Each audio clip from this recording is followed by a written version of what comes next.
Assalomu alaykum qadrli obunachilar. Navbatdagi darvozamiz Samarqand Pason 2 qavatli to'liq shumka bo'lgan variantdagisi. Bir ko'rishlar mumkin. Xo'p, ozgina obzor qilib o'tamiz. Xo'p, 6x4lari, chetlari 6x4 1.5 tenka, o'rtalari ham 6x4 1.5 tenka. Listlarimiz 1.8lik, orqasi tekis 1.8lik shumka qilingan to'liq variantda. 2 qavatli, kvadrat 1.450 ming so'mdan. Xo'p, asosiy arkasi ahamiyat berasizlar.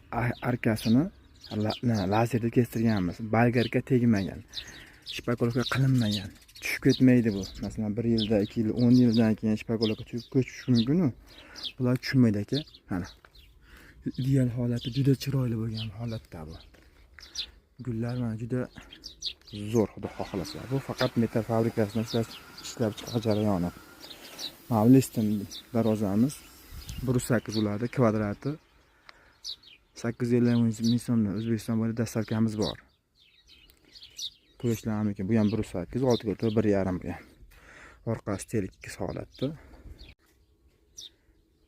Bitta fabrika ishlash. Sex jarayoni bu. Hozir Samarqand pasollarimiz bor. Qilgan pasollar bor. Ancha pasollarimiz bor. Kelib, Telegram yozsalaring narxlarni aytib, kelib xudo xohlasa ulangan metal fabrikasidan esdalik uchun bir nimalar olib borib, qurib, o'rnatib, sumga qilib beramiz. Davomini bosishni unutmang, like bosing.